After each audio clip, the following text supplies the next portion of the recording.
ایک ایک خلیفہ کا نام، اس کی ویڈیو کا یہ تھمبنیل آپ کو نظر آ رہا ہے، نیچے اس کا انشاءاللہ لنک بھی آپ کو مل جائے گا، یہ ویڈیو آپ دیکھ لیں۔ ہم نے اپنے بڑے مصادر سے دکھایا کہ رسول اللہ نے اپنے بعد آنے والے 3 خلفاء کا نہیں بلکہ 12 کے 12 خلفاء کا نام رسول اللہ اپنے امت کو بتا کر گئے تھے۔ اگرچہ اب افسوس کی بات ہے کہ اہل سنت کے پاس وہ 12 خلفاء کے نام نہیں ہیں، لیکن ہمارے پاس وہ نام موجود ہے۔ جی اگر امام حسن جو تھے وہ منصوص من اللہ تھے تو پھر انہوں نے معاویہ سے صلح کیوں کی، جنگ کرتے، یہ انہوں نے اس میں ایک اعتراض کیا۔ تو اس کا بڑا سمپل سا جواب ہے کہ حضرت حسن علیہ السلام کی منصوص من اللہ ہونے پر، حجت خدا ہونے پر تو ہمارا اختلاف ہے، لیکن اجماع ہے جس امت پر، پوری امت کا جس شخصیت پر اجماع ہے کہ رسول خدا جو منصوص من اللہ ہیں، ٹھیک ہے، جو خدا کی طرف سے تعین کردہ نبی ہیں اور آخری نبی ہیں، لیکن وہ بھی کافروں کے ساتھ صلح کر رہے ہیں، ان کی بیعت نہیں کر رہے۔ امام حسن علیہ السلام نے بھی وقتی طور پر صلح کی۔ یہ جو کنسیپٹ ہے نا کہ فلاں کی اس کو حکومت دے دی تو اس کی بیعت ہوگی، یہ بیعت کا کنسیپٹ ہمارے ہاں یہ نہیں ہے۔ ہمارے ہاں یہ ہے کہ بیعت کا کنسیپٹ یہ ہے کہ کسی کو اپنے لیے حجت خدا ماننا، کہ وہ اولی الامر کسے مانتا ہے۔ بہرحال اولی الامر کی بھی جو تفسیر انشاءاللہ آگے چل کر ہم کریں گے، جو انہوں نے اعتراضات کیے ہیں ہمارے محترم بھائی نے۔ کہ شیعہ سنی اختلاف جو 1400 سال سے چلا آ رہا ہے، اس کو اگر ہم انڈرسٹینڈ کرنا چاہتے ہیں تو ہمیں اس کو سمجھنا چاہیے۔ بات کی کہ شیعہ سنی اختلاف جو ہے، یہ شروع میں نے جو چند باتیں کی تھی کہ ہمیں صدیوں سے جو ہے اسے سمجھنا چاہیے کہ یہ سٹارٹ کب ہوا۔ شیعہ سنی اختلاف محترم بھائی سٹارٹ وہاں سے نہیں ہوا جہاں سے آپ سمجھ رہے ہیں کہ 300 سال بعد 400 سال بعد سٹارٹ ہوا۔ سنی شیعہ اختلاف شروع ہو گیا رسول اللہ کی وفات کے بعد، یعنی رسول اللہ کی وفات کے بعد جو امیر المومنین علی علیہ السلام کو اپنے لیے حجت خدا، خلیفۃ الرسول مانتے تھے، وہ شیعہ تھے، اور دیگر جو حضرت ابوبکر سے جن کی خلافت کا سسٹم سٹارٹ ہوتا ہے، یا وہ پہلا خلیفہ ان 12 خلفاء میں جن کا ذکر مسلم میں ہے، ان میں پہلا خلیفہ جو حضرت ابوبکر کو مانتے ہیں وہ اہل سنت ہوگا، جو ان 12 خلفاء میں پہلا خلیفہ مولا علی کو مانتے ہیں وہ شیعہ ہوگا۔ یعنی یہ سٹارٹ تو وہیں سے ہو گئے تھے نا، جب آپ کو پتا ہے کہ تمام اختلافات ہوئے رسول اللہ کے بعد 6 مہینے تک آپ کی مسلم کے مطابق رسول اللہ نے مولا امیر المومنین نے بیعت نہیں کی، اور بی بی فاطمہ تو وداؤٹ بیعت کے اس دنیا سے چلی گئیں، اور بخاری شریف کے مطابق کہ وہ 6 ماہ تک تو زندہ رہی، اس کے بعد مولا علی نے رات میں ہی ان کو دفن کر دیا، اور 6 مہینے بعد جب مولا علی علیہ السلام نے دیکھا کہ لوگوں کے چہرے میری طرف سے پھرے ہوئے تو انہوں نے بیعت کر لینا ہی مناسب سمجھا۔ یہ آپ کے مطابق ہے، ہمارے مطابق نہیں ہے، لیکن بی بی فاطمہ وداؤٹ بیعت کے اس دنیا سے رخصت ہوئی، اور آپ ہی کی کتب میں حدیث بھی ہے کہ اگر کوئی شخص حق میں وقت کی بیعت کے بغیر مرا تو نعوذ باللہ من ذالک وہ جاہلیت کی موت مرا، لیکن ہمارے ہاں حدیث ہے کہ جو اپنے زمانے کے امام کی معرفت کے بغیر مرا وہ جاہلیت کی موت مرا۔ اب اس کے پاس حکومت ہے یا نہیں ہے میٹر نہیں کرتا، کیونکہ ہمارے ہاں خلیفہ تو رسول وہ ہوگا جسے رسول اللہ بنا کر جائیں گے، اب وہ امیر ہو غریب اس کے پاس حکومت ہو نہ ہو فرق نہیں پڑتا، یعنی اس کی اطاعت فرض ہوتی ہے۔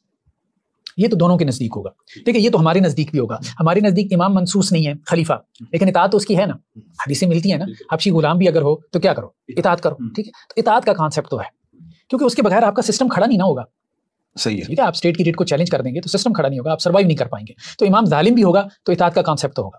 تو مفت ارض طاعہ کا کانسیپٹ تو ہمارے اہل سنت کے ہاں بھی ہے، لیکن منصوص من اللہ کا کانسیپٹ جو ہے وہ اہل تشیع کی میجورٹی میں ہے، لیکن زیدیہ نے اس سے اختلاف کیا ہے، ٹھیک ہے، اوکے۔ تیسرا جو ہے معصوم کا کانسیپٹ، کہ امام جو ہے وہ معصوم ہوتا ہے، یعنی دیکھیں جب اللہ کی طرف سے منصوص ہے تو اس کی اطاعت بھی لازم ہوگی، جب اطاعت لازم ہے تو پھر ظاہری بات ہے اطاعت جس کی آپ فرض کر رہے ہیں، تو انہوں نے کہا جی مفتی کی تو آپ نہیں اطاعت فرض کر سکتے، مطلب جو خطا کار غلطی کرنے والے، ہاں جی، تو وہ تو ہر حال میں مصیب ہونا چاہیے، اسی کی اطاعت فرض ہوگی، ٹھیک ہے۔ لا طاعۃ لمخلوق فی معصیت اللہ، تو ہم تو خیر اس میں وہ یہ باتیں لے آتے ہیں نا کہ جی جیسے قرآن میں آتا ہے کہ جی اللہ کی اطاعت کرو، یا ایھا الذین آمنوا اطیعوا اللہ واطیعوا الرسول واولی الامر منکم فإن تنازعتم فی شیء فردوہ الی اللہ والرسول، اگر حکمرانوں سے کوئی اختلاف ہو جائے تو اللہ اور اس کے رسول کی طرف لوٹا دو۔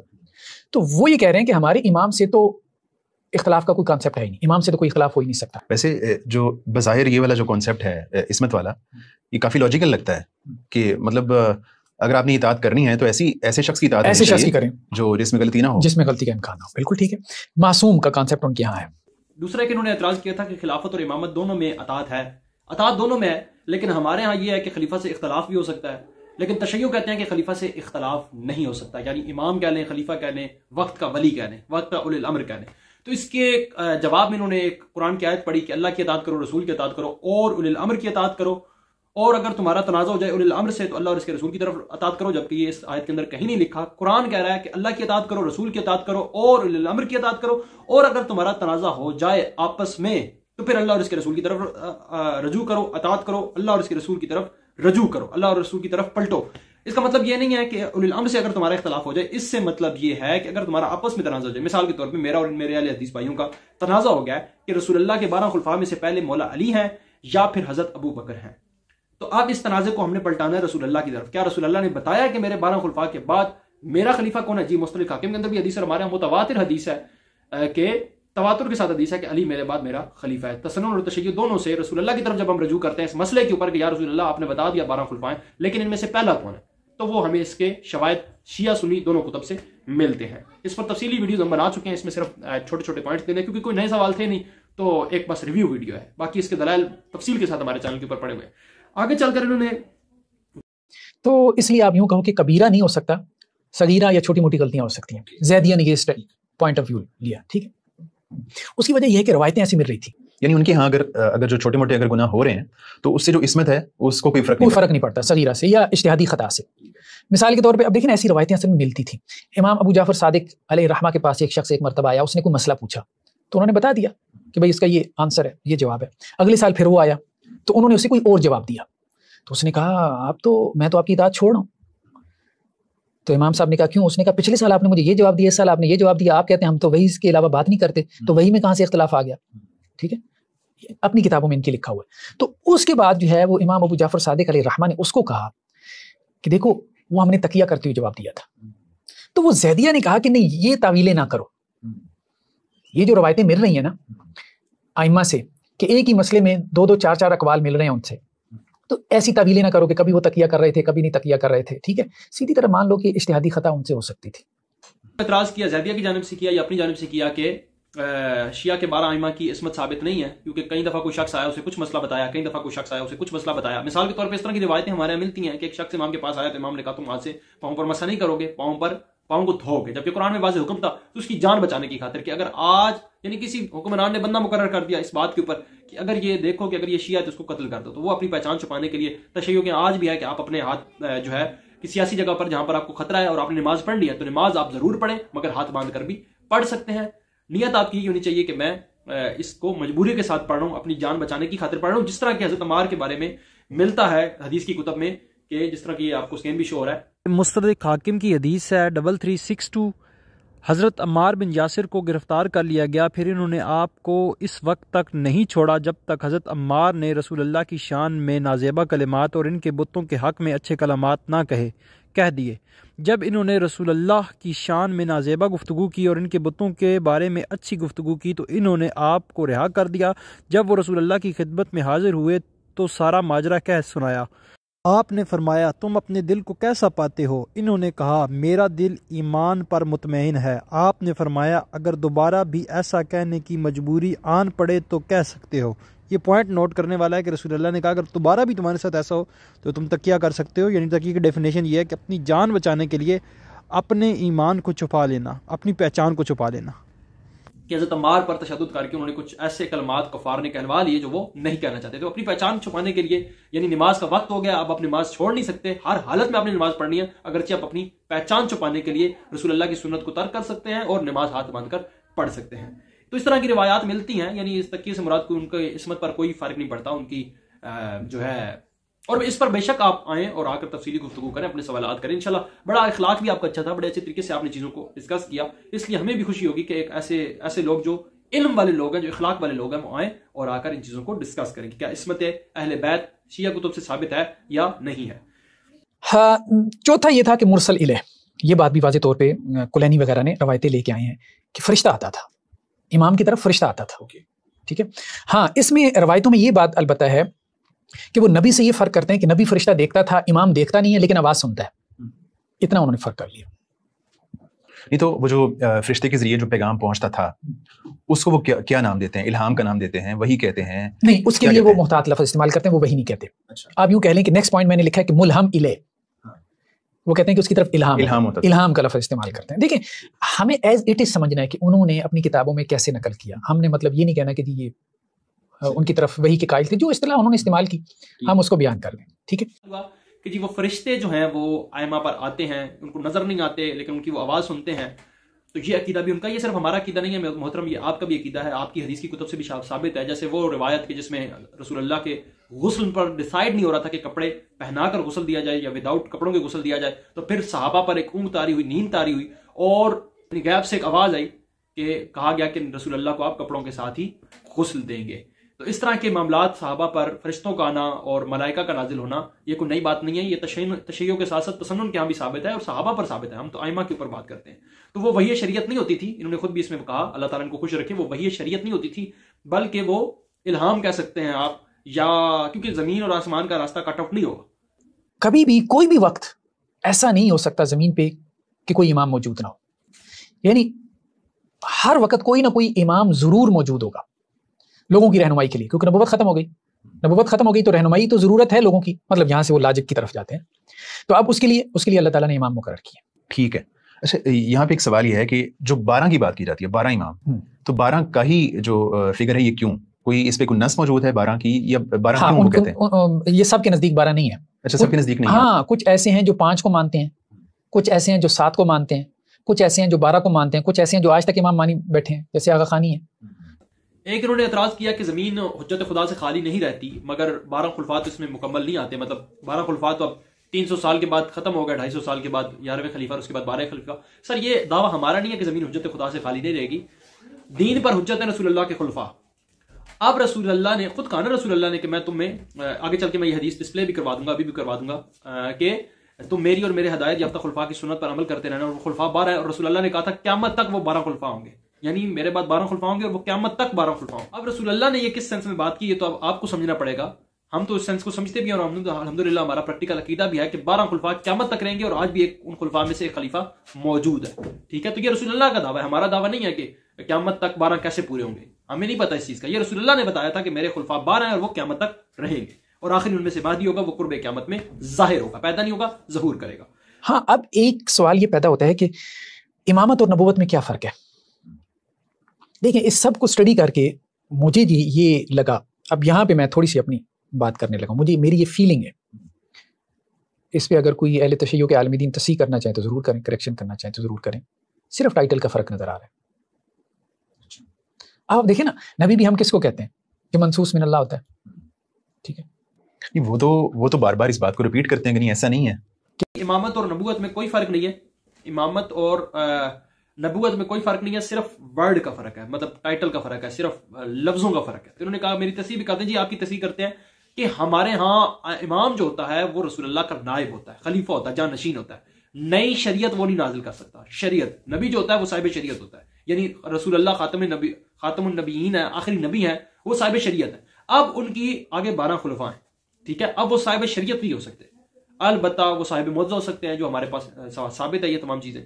اسی طرح وہ ان کے پاس فرشتوں کا نزول ہو سکتا ہے، فرشتوں سے ان کی ملاقات ہو سکتی ہے، اور وہ ساری چیزیں ہو سکتی ہیں، لیکن وہ نبی سے مختلف اس بات پر ہے کہ اس پر وحی شریعت نہیں آئے گی، کوئی نئی شریعت نہیں لے کر آئے گا، کوئی نیا دین نہیں لے کر آئے گا، جو دین رسول اللہ نے دیا ہے اسی کی ترویج کرے گا، اسی کی تشریح کرے گا، قرآن کی تفسیر کرے گا۔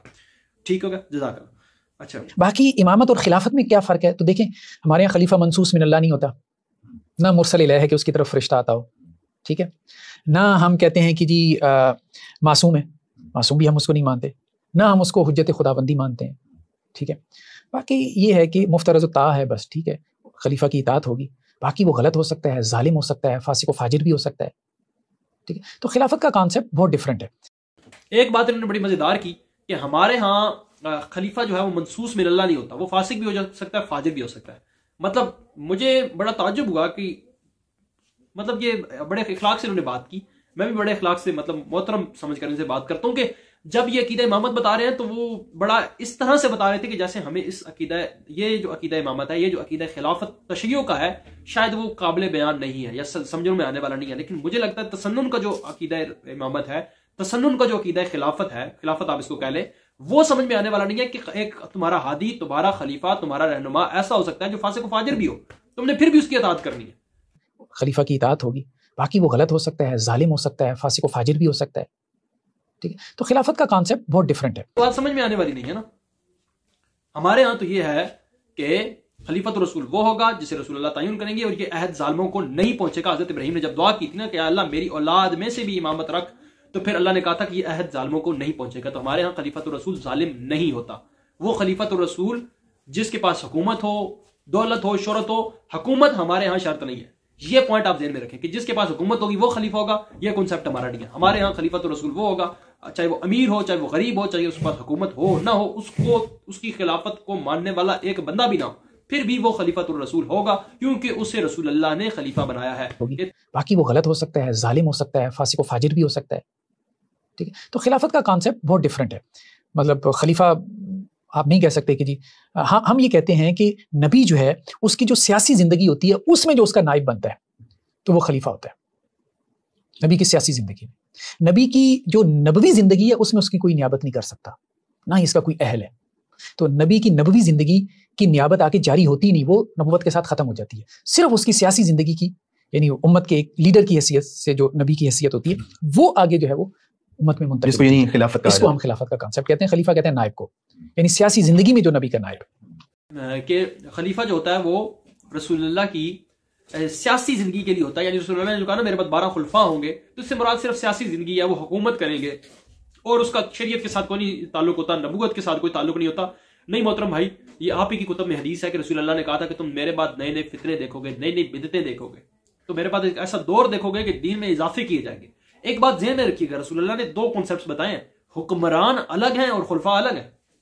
حکمران جو ہیں وہ الگ ہیں, نبی کے خلفاء الگ ہیں. حکمرانوں کے بارے میں بھی بتایا کہ میرے بعد ایسے حکمران آئیں گے جن کے منہ شیطان کے منہ انسان کے ہوں گے اور دل شیطان کے ہوں گے. حکمرانوں کی ڈیفینیشن الگ کی ہے, لیکن خلفاء کی ڈیفینیشن الگ ہے. کم از کم ہمارے ہاں تو یہ بالکل وضاحت کے ساتھ ہے. تو آپ نے جو کہا نا کہ خلیفہ صرف سیاست کے لیے نہیں ہوتا, نہیں, آپ پہلے حدیث ہیں, آپ کی حدیث پڑھتا ہوں کہ رسول اللہ نے کہا تھا کہ تم میرے بعد نئے نئے فتنے دیکھو گے, نئے نئے بدعتیں دیکھو گے. ایسی صورت میں تم میری اس وصیت کو اپنی دانتوں سے مضبوطی سے چبا لو, دبا لو. کیا کرنا کہ تم میری اور میرے ہدایت یافتہ خلفاء کی سنت پر عمل کرنا. رسول اللہ کہہ رہا ہے تم میری اور میرے ہدایت یافتہ خلفاء کی سنت پر عمل کرنا. خلفاء کی سنت پر عمل کرنا ہے. خلفاء صرف سیاسی نہیں ہے, اس نے صرف حکومت نہیں کرنی, سنت کے ساتھ بھی اس کا تعلق ہے. اس کی سنت آپ پر واجب ہے حدیث رسول سے.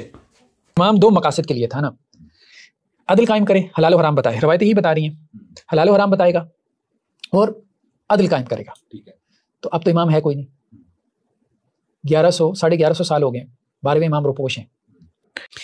تو اب مسئلہ یہ ہے کہ درمیان میں کوئی نائب بھی نہیں ہے, وہ نائبین کا زمانہ بھی گزر گیا کہ جو امام کے ساتھ کانٹیکٹ میں تھے اور وہ امام کی طرف سے ہدایات پہنچا رہے تھے. تو اب درمیان میں کوئی نائب بھی نہیں ہے. امام نہیں, یعنی جو اہل سنت کے یہاں تو یہ ہے نا کہ قیامت کی نشانیوں میں سے ایک یہ ہے کہ امام مہدی کا ظہور ہوگا. تو ان کے ہاں بھی ایسا ہی ہے کہ قیامت کے قریب آئیں گے, قیامت کے قریب سے. ہاں, ان کے ہاں بھی ہے قیامت کے قریب آئیں گے. لیکن مسئلہ یہ ہے, دیکھیں اللہ کے رسول صلی اللہ علیہ وسلم سے لے کے مثال کے طور پہ اب تک اگر 15 صدیاں گزر گئی ہیں, غیبت کبریٰ ہوئی ہے کوئی 300 سال بعد, ٹھیک ہے, تو 300 سال تو وہ ہو گئے. چلیں 300 سال میں تو امام موجود تھے رہنمائی کے لیے, حلال و حرام بتانے کے لیے یا عدل قائم کرنے کے لیے, جو بھی آپ کا کانسیپٹ ہے. اس کے بعد 1200 سال امام ہی نہیں ہے, تو امامت کو آپ کیسے جسٹیفائی کریں گے؟ ٹھیک ہے, بہت مشکل ہو جاتا ہے نا. تو خیر بہرحال یہ مشکل کام ہے. اچھا, انہوں نے کہا کہ امام کا مقصد تھا عوام میں حلال و حرام قائم کرنا, لوگوں کو حلال اور حرام کی تمیز بتانا, یعنی آنے والے خلفاء کی کچھ ذمہ داریاں تھیں. لیکن آج تو کوئی خلیفہ موجود نہیں ہے اور آج تو کوئی امام کا نائب بھی موجود نہیں ہے, تو کس سے رجوع کریں؟ تو میرے محترم بھائی, آج آپ رسول اللہ کی اطاعت کیسے کریں گے؟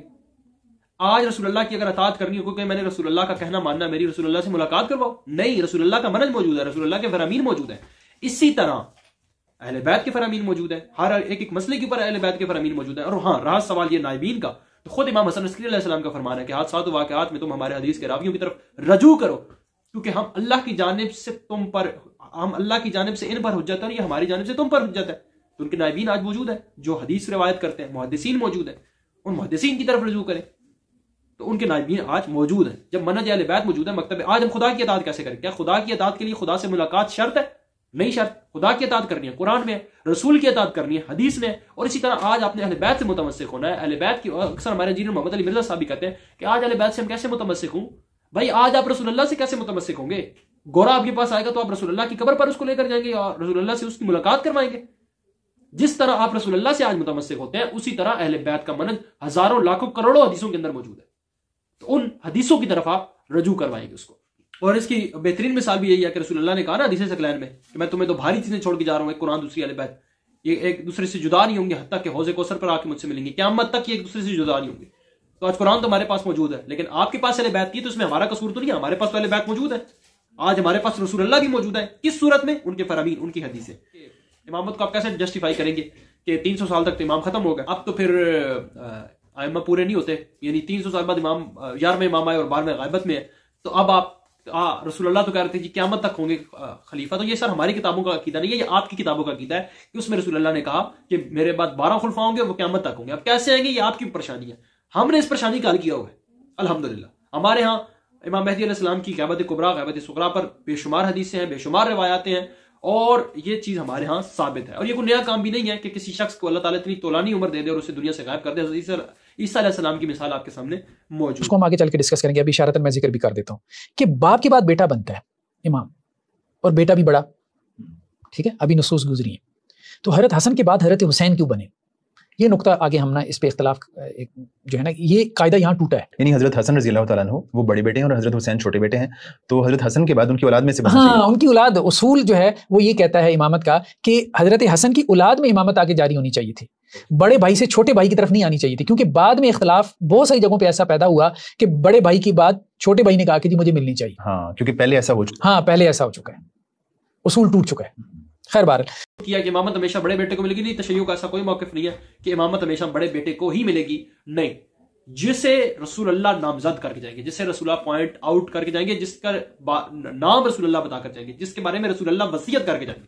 میں نے کہا نا کہ رسول اللہ کی خلفاء کے متعلق وصیتیں ہیں, رسول اللہ کی خلفاء کے بارے میں ان کے نام موجود ہیں, کہ میں نے اپنے بعد آنے والے 12 کے 12 خلفاء کے نام رسول اللہ اپنی زندگی میں بتا کر گئے تھے. اور ہاں بڑا بیٹا نہیں, جس کے بارے میں رسول اللہ بتائیں گے اور جس کے بارے میں پہلا خلیفہ دوسرے, اب وہ چھوٹا ہو بڑا ہو, جس طرح مثال کے طور پہ امام حسن اور حسین دونوں امام بنے, اسی طرح امام حسین کے 3 بیٹے تھے, علی اصغر, علی اکبر, علی اوسط. تو جو تھے امام زین العابدین علیہ السلام, امام سید الساجدین علی زین العابدین علیہ السلام, وہ تو امام حسین کے درمیانے بیٹے ہیں, تو وہ بڑے بیٹے تو نہیں تھے.